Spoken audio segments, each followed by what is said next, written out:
or like even falsies, because my eyes are like, they're big but they're slender, and they're also deep set. I'm not still dating that guy. Hold on, favorite bedroom song, I like Nothing Lasts is my favorite, which is like pretty, I think it's really popular. But the entire Grow album I'm a really big fan of. But I also like In My Head, but I like that song before it blew up, so nobody come at me for that. With my ex, basically, not to get too much into it, but he had crossed some of my boundaries a bunch of times, and I just like kept letting it be. And then in May, I got a job working at this middle school, and it was really far away, and I had to wake up really early to get to it because I had to be there at 7:40 every morning, and it's an hour away, I believe, but like with traffic it was like an hour and a half, so it's really far away. And he had spent the night because my mom was in a city like a couple hours away with her girlfriend, and I like woke up, but he was like being so weird, like I don't know, like he had done something that like made me really mad, and I like woke up early to get ready for work, and I left, and I was like thinking how like I think I like told him the night before, I was like, yeah, like I don't really want to be with you anymore, like I don't know, like you're not doing anything for me, you know, like you've done this, like you don't change. And he was just like kind of just like, I don't know, he was weird about it. And on my way to work, I was just like thinking about it, and I was just like holding it in. I was like, nah girl, like you're good. And then Burn by Usher played, and I was literally like sobbing. And then whenever I was at work, I literally was just like crying so much, and I work with kids, so I just like put my head down, and I was just like crying to like my lap, trying to like not think about it. And then I remember staying with him because we had bought in tickets to Kendrick Lamar and SZA, and they were expensive, and the concert was like in a week, so I was like, okay, let's just go to this concert and like, you know, see whatever. So we went to the concert, but the day before the concert, we were playing a game, and everybody was drunk. I was actually not that drunk. Like, despite how I was acting, I was not that drunk. And so we played a game, and like there's this question, and he reacted so weird to my answer, and I was just like already irritated about everything, and I kind of like went off on him, and then all my friends went off on him because they all found out about like the relationship. And it was just like downhill from there. We didn't actually break up until August, but we were just like playing boyfriend and girlfriend during the summer. Let me read these now. I unfortunately do not become friends with random men on the internet when they DM me. I really occasionally, I apologize. Most men I will not follow back. It's just my rule. I also don't give people my Instagram at work because it's weird. My mutual let me see. I like literally can't look at accounts right now. It's like everything's glitching for me. So the Usher song was Burn by Usher, and it's him talking about like, I don't know, he's talking about like a relationship that's just like not serving him anymore, and like needing to break up but like not being able to, kind of. And the song literally like as I was pulling up into work, and I was like bruh, you look like Rain Destiny. Thank ya. I get a lot of celebrity lookalikes. Like literally every single day I'm told I look like a new celebrity. No, thank you. It's not anything against you. It's a personal rule that I have acquired for myself, unless like, you know, I'm just on the live right now, so I don't know what your content is like. Unless you make like content that's not like thirst trappy, then usually like I will mutual. But it's just because in the past I've had a lot of weird like male mutuals. Like there's this one guy, he's popular again on TikTok. I don't really know his username anymore, but he like, I think I was like 14, and he mutualed me and like a couple of other girls who were like mixed girls very specifically, okay? And we were all like relatively really young, and he had a girlfriend, but none of us knew, and he would like slide into our DMs and like flirt, and like we're like, oh yeah, like that's cool, like, you know, flirting with some random dude on the internet, like whatever, cool, fun, like people do that all the time. But then he like started like asking for nudes, and then he started sending unsolicited nudes, and then I like blocked him, and then I guess he like created a new account, and his TikTok had popped up on my For You page, and it was like his girlfriend sending him a text messages about him cheating or something, and I was like, nah. And just because of my experiences from whenever I was like really young, because I first blew up on TikTok at like 13. I have like 8 TikTok accounts. I don't know if you guys know that, but I literally have like 50,000. It's insane. And my first account, I had 50,000 followers on it. I got that in a year, and I was 13, okay? So I had a lot of random ass mutuals that I definitely should have not had, is all I can say. And I've learned a lot from that. You mainly do yapping? Okay, I'm gonna mutual you right now, and we'll see. Hello, Gabe. I'm getting ready for work, Mr. Gabesters. You could come visit me. I'll give you a better drink this time. I'll make it from my heart. I make this hazelnut and white chocolate drink that everybody loves. Literally everyone loves it. And that's just my shit. We met through a mutual who I do not speak to anymore. Who was it? Who did we meet there? I don't really remember. Oh, I do remember. Oh my gosh. I forgot about...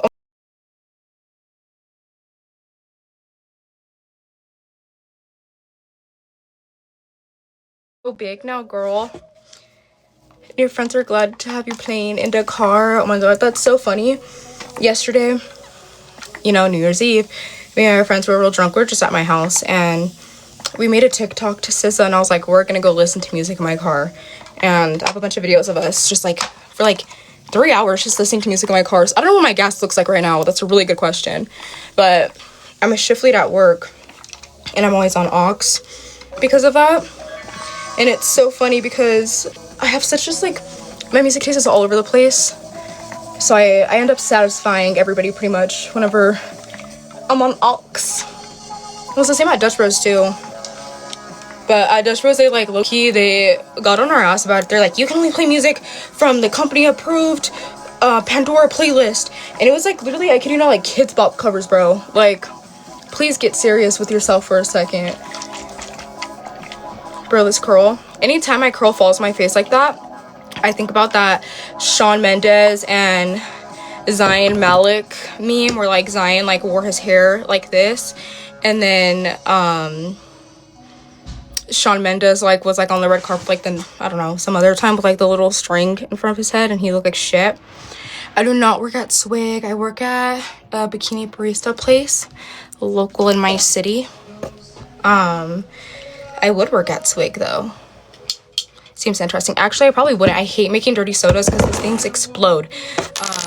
Anytime you put any type of...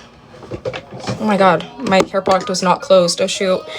Anytime you put any type of milk inside of like a carbonated drink, it explodes.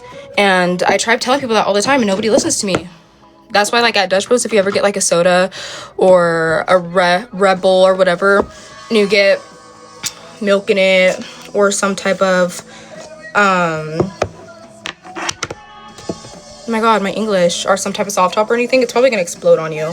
And I try telling people, I'm like, oh yeah, like don't put the straw in, drink it first and then you can put the straw in. I don't know, nobody listens to me. My curls look so cute right here. They're not gonna stay like that, bro.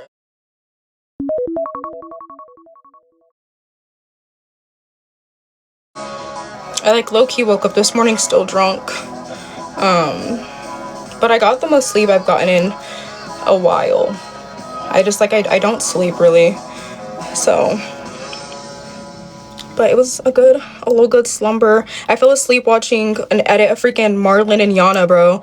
I woke up at I think it was like 9 a.m. and my phone was so, I have a heated blanket, so I thought I like had my heated blanket on.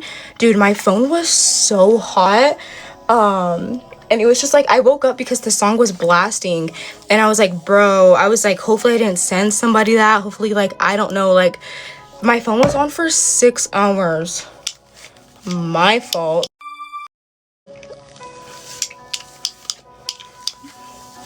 Heated blanket is crazy. I'm always cold. I have a space heater. Can you see it? It is. Oh my god. My dog messed up my door because they like to lock themselves in here when I'm not home and then mess up my door. But I have like a little heating pad that I use like just whenever my feet are cold, and then I use my space heater, and then I have my heated blanket. I'm literally always cold. And mind you, I live in New Mexico, so like don't get me wrong, it gets cold, but it don't be getting that cold. Like so far this winter, literally like during the day it's been 60 degrees. On Christmas it was 75 degrees. It was insane. How is New Mexico? I love it, honestly. Like, it's such a unique culture, and there's a difference between being a minority surrounded by other minorities and being a minority surrounded like by white people. Like, not to get like political or some shit, you know, but like I used to live in Texas as well. I lived in Georgetown, Texas. If you know anything about Georgetown, Texas, it's literally only white people, which like no hate, no shade, but there was a lot of microaggressions and like a lot of just like no understanding of like other culture. But the part of New Mexico that I live in very specifically, well, the part of Albuquerque that I live in very specifically, it's very, very, very, very Hispanic. And like my school census was 98% Hispanic other than white. So like I grew up like saying the Pledge of Allegiance in Spanish, like my announcements being in Spanish, like being in like bilingual classes and stuff like that, and just like being accepted into the culture and stuff. And like last night my brother's friend was over. It's the first time I ever met my brother's friend, and I spoke in Spanish, and he was like, what the fuck? He was like, you're so Mexican. And I was like, yeah, I was like my friends and like school and like stuff. And then he was like, oh, like what's your favorite type of tacos? And I was like, taco de lengua. I was like, I really like asada, but I was like, I'm basic with the quesadilla. And he was like, holy hell. And I was like, yeah, guys, it's like that's the Sal Valley for you. What part of Texas do you live in? I used to live in Arlington as well. Like I was like a baby though. I lived in Arlington, and then I also lived in Mansfield for a while there. Heated blanket and 75 degrees is killing me. I'm always frying. That's just frying. I kid you not, I'm always cold. Like I literally wear Uggs in the middle of the summer, because like, especially my feet are always so cold. Like my body may not be cold, but my feet are freezing. Oh no way, Katy is near Georgetown where I lived. We used to travel a lot to Katy for track meets and soccer and shit. I am indeed mixed. My DNA test says I am, 46% West African and 54% Northwestern European. My biggest ethnicities are 20% Nigerian and 20% Irish, but there's like tea on that. Like my mom's side of the family is my white side, and her family immigrated here from Italy, and my grandma supposedly was full Italian, but I know that there was like some like drama in the family, like that my grandma wasn't my great grandpa's like biological kid or some shit like that. Like I guess like she just didn't look like any of her siblings. And when we got our DNA test, I was only 7% Italian. My mom was only 25%, meaning that her mom was only half. So like low key, the rumors may have been true, but we don't know, guys. My dad claims that his family is actually East African, but I don't have any East African lineage, and like I know I look East African, but like a lot of people who are mixed black and white look East African. So Clementine, what's that show though? TWDG. I don't know that acronym. I apologize. Oh, it's a game. But I have a lot of celebrity lookalikes. The other day someone said I look like, what is her name? I think she dated Chris Brown, I think. She is like half Asian, half black. Her last name is Tran. What's her first name? Starts with a K. I got her yesterday as a lookalike, which that one was new. But like I kind of get it. I also get Taylor Russell quite a bit. Yes, Karrueche, is that how you say her name? Karrueche Tran. I get Taylor Russell. I get Nara Smith, which I definitely understand. My favorite person that people say I look like is SZA. It's not true, but I do really, really enjoy that. And I actually met SZA at her concert last year. Damn, it's 2026 now, last year. And the only reason why she came up to me is because her security guard pointed out that I look like her, which, like, our smile does, like, this area, like, we were both smiling in a picture that I have of us, and we definitely do look alike in that, like, I can't lie. But the face as a whole does not. The one that I look the most like, I don't know if y'all have ever seen 32 Reasons Why, but Jessica, her name is Alicia Bowe, and we literally have the same face. Like, but it's funny because she also looks like Nara Smith. And all three of us have like a very similar like racial background. Like they're both Nara's like half German, half West African, and Alicia Bowe is half Swedish, I think, and half West African, and I'm half Northwestern European, half West African. So like we have the same racial mix up. Are you being serious saying I look like Jungkook or Jungkook? Are you lying? Because I've been told that before. I get told I look like Jennie from Blackpink too. Which, like, okay, low-key, recently she went to some event and I see it. Especially like young Jennie, like, I get it. I've gotten Jungkook before though. Jungkook, however you say his name. Apologies. No armies come for me, please. But I get Jennie a lot. I've gotten other K-pop idols like here and there, but not too many. I mainly get like, no, the main people that I get are gonna be mixed or black. I mean, like, obviously. Oh my god, I get Huda from Love Island all the time.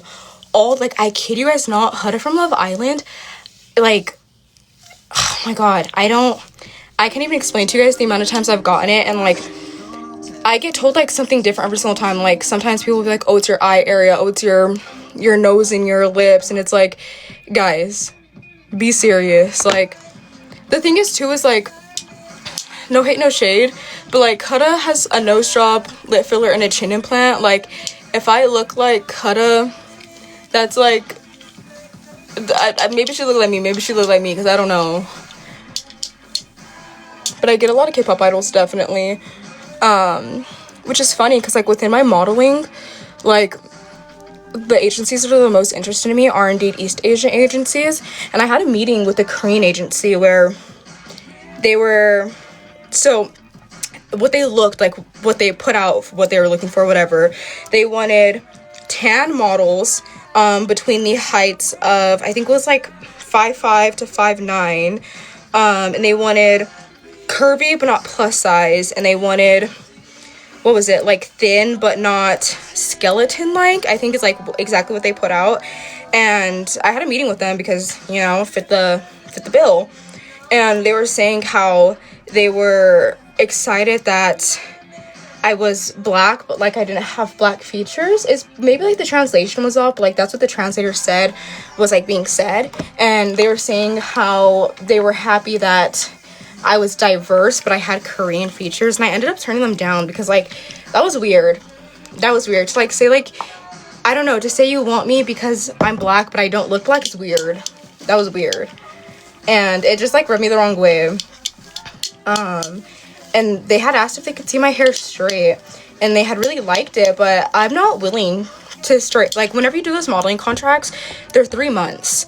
And I'm not willing to go to Korea and straighten my hair every single day for 3 months. Like, granted, the money is good, but no. The only place I would do that for would be, like, China, because black models in China make bang. Like, guys, look at these curls. Black models in China make, like, at least $15,000 a month, and that's what they come back with. Like, they end up paying off the debt pretty quickly, and then they end up, like, going back to their home countries with, like, If it's 3 months, 15 times 3 is what, like 45,000, I think. Is that math? I don't know. Someone double check that. I'm not good at math. But if I was in China and they asked me to straighten my hair every day for 3 months, oh yeah, girl, I'm doing that. That's like where the actual work comes in. But it's a lot of fast fashion in China. Like, it's a lot of like, what is it? It's a lot of Shein and what was the one that they wanted me for? It starts with a P. I think it was like Princess Polly or something. I use Design Essentials. It's literally so good. I cannot put enough people onto it. It's specifically this curl custard is like the reason why my hair looks the way it does. But then I also use their leave-in conditioner. Well, just having a sale on these, by the way. I just got this big old one. Usually it's like $36, but I got it for $20. So, but everywhere is out of this. You definitely have to go to Walmart to find it. Only reason why I found it is because the area that I live in doesn't have very many black people, and this is very much like a black brand. So I was able to find it at Walmart, but I don't know. Mind you, I still have to dry my hair. Like, I still gotta dry her, and I have 15 minutes. That's not too bad. I'm already done with my makeup. But yes, I love Design Essentials. I have their mousse as well, but I don't really use mousse. It's just like not for my hair type. Thank you, of course. You see, I'm telling you, I have to do a hair tutorial. So many people have been asking, and I actually posted a video yesterday where I was like in love with my hair, by the way. And someone was like, oh, how's your hair so healthy? And I had another comment on one of my videos where someone had asked, like, how do I get my hair like length retention? And then I posted a video of like me taking off my bonnet, and all the comments are like, oh my god, how's your hair look so good, straight out the bonnet. So I think like at this point I'm kind of like obligated to make some type of hair care video. I just like every single time I record them, I can't. It's terrible because like, do you see how many times I just did that? Like, how am I supposed to convey that in a video without it being like 80 minutes long? And like low-key, the way I do my hair, like, it's not like in a specific way. It's kind of just the way that, like, I don't know, I've adapted it, I've done it. I don't know, like,